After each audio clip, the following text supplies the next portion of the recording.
कि यूपीएस से रिलेटेड कितने गैजेट्स आए हैं, कब कब आए हैं और क्या क्या चेंजेस हुए हैं। देखिए, सबसे पहला जो यूपीएस से रिलेटेड गैजेट आया था वो आया था 24 जनवरी 2025 को। ये मात्र 15 पेजेस का ही एक गैजेट था।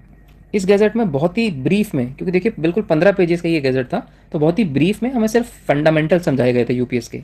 उसके बाद सेकंड गैजेट आया है 19 मार्च 2025 को। ये एक बहुत ही डिटेल्ड गैजेट था।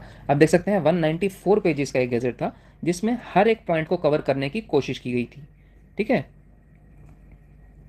और इस गैजेट में 30 जून 2025 से पहले आपको ये डिसाइड कर लेना था कि आपके लिए यूपीएस सही है या एनपीएस, और किसी एक स्कीम को ऑप्ट कर लेना था। लेकिन लोगों ने इस यूपीएस के गैजेट में जो प्रोविजंस थे और यूपीएस को ही स्वीकार नहीं किया, तो सरकार ने इस चीज़ को समझा और 19 मार्च 2025 के बाद बहुत सारे चेंजेस किए। कहाँ पर? यूपीएस स्कीम में। वो चेंजेस कैसे किए? Through office memorandums. क्लियर है? जैसे सबसे पहला चेंज क्या किया कि अब जो यूपीएस की डेडलाइन थी, है ना, जो पहले कितनी थी 30 जून 2025, उससे बढ़ाकर क्या कर दिया 30 सितंबर 2025। क्लियर है?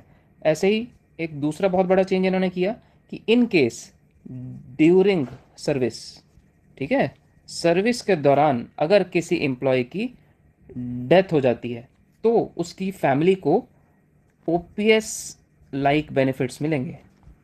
ठीक है, जैसे ओपीएस में बेनिफिट मिला करते थे, बिल्कुल हूबहू बेनिफिट्स वही यूपीएस में मिलेंगे इन केस ड्यूरिंग सर्विस अगर एम्प्लॉय की डेथ हो जाती है।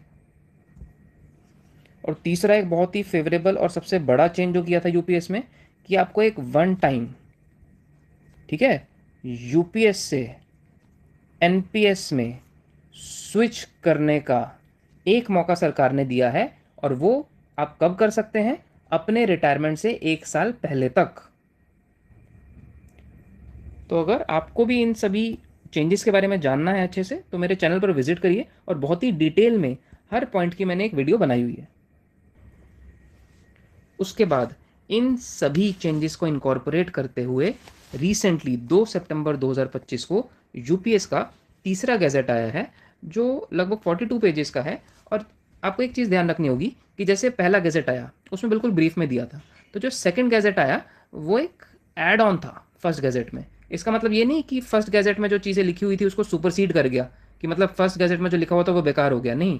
इसको कैरी ऑन किया, जो इसमें नहीं लिखा था ब्रीफ में बताया था तो डिटेल में इसमें बता दिया। और इसमें इस वाले गैजेट में फिर जो जो चेंजेस हुए या जो चीज़ें रह गई थी उसको ऐड ऑन करते हुए ये तीसरा और रीसेंट वाला गैजेट आया 2 सितंबर 2025। और ये इतना डिटेल में मैं आपको क्यों बता रहा हूँ वो देखो, अभी आपको आगे पता लगेगा। पहले बात करते हैं 19 मार्च 2025 वाले गैजेट के बारे में। ठीक है, देखिए अभी हम वीआरएस की बात कर रहे हैं, तो मैं सिर्फ वीआरएस वाला पॉइंट पढ़ूंगा, इसी पॉइंट को पढ़िए। In case of voluntary retirement after minimum qualifying service period of 25 years, मतलब अगर आपने वीआरएस ले लिया है कब? 25 साल की सर्विस पूरी होने के बाद, तो ये जो पेंशन वाले बेनिफिट्स हैं वो आपको कब मिलेंगे? From the date such employ would have superannuated, मतलब कि जब आप अपनी सुपर एनुएशन मतलब रिटायरमेंट वाली एज पे आ जाएंगे। मतलब कि जिस टाइम आपने वीआरएस लिया उस टाइम से पेंशन मिलनी स्टार्ट नहीं होगी। कब से स्टार्ट होगी? जब आपकी एज मान लीजिए 60 ईयर्स है रिटायरमेंट की, तो जब आपकी एज 60 हो जाएगी उस टाइम से पेंशन मिलना स्टार्ट हो जाएगी। अब ऐसा हो सकता है ना कि आपने 25 साल की सर्विस पूरी कर ली और अब आप 50 साल के हैं, ठीक है, आपने वीआरएस अप्लाई कर दिया, तो क्या 50 साल से आपको पेंशन मिलनी स्टार्ट हो जाएगी? जी नहीं।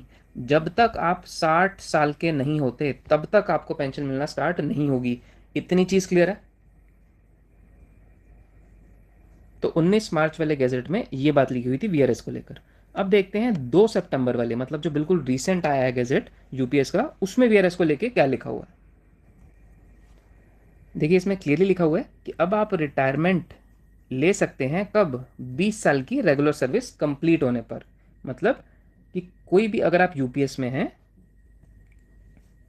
और आपने 20 साल की सर्विस कंप्लीट कर ली है, तो आपको क्या करना है? एक 3 महीने पहले एक नोटिस दे देना है in writing to the appointing authority, मतलब सरकार को आपको नोटिस दे देना है 3 महीने पहले कि हाँ भाई 3 महीने बाद मैं वॉलंटियर रिटायरमेंट लेना चाहता हूँ, और अगर आपका वो एक्सेप्ट हो जाता है तो आप वीआरएस ले सकते हैं। तो यहाँ तक आई थिंक कोई इशू नहीं है। अब पहले आप 7th पॉइंट पढ़िए। इसमें क्या लिखा है कि अगर कोई एम्प्लॉय वीआरएस लेता है अपनी सर्विस से 25 साल की सर्विस पूरी होने पर या उसके बाद, ठीक है, आपने 25 साल की सर्विस कंप्लीट कर ली है, उसके बाद अगर आप वीआरएस लेते हैं तो आप एंटाइटल्ड हैं फुल एश्योर्ड पे आउट के। ये तो हम जानते हैं कि यूपीएस में 25 साल की सर्विस के बाद ही वो जो 50% पेंशन वाली जो स्कीम है वो एप्लीकेबल होगी। मतलब 50% पेंशन लेने के लिए आपको मिनिमम 25 साल की सर्विस तो पूरी करनी ही है। लेकिन यहाँ तो 20 साल की सर्विस की बात हो रही है, तो उसमें देखिए 6 पॉइंट पढ़िए कि अगर इसमें लिखा है कि अगर आप वीआरएस ले लेते हैं कब, 20 साल की सर्विस पूरी होने पर या उससे पहले, तो आप 50% पेंशन के हकदार नहीं होंगे, आप एंटाइटल्ड होंगे प्रो रेटा एश्योर्ड पे आउट के।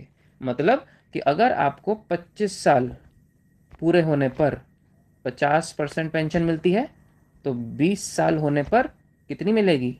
50/25 इंटू 20, जो भी वो परसेंटेज आएगी उतनी ही पेंशन आपको मिलेगी।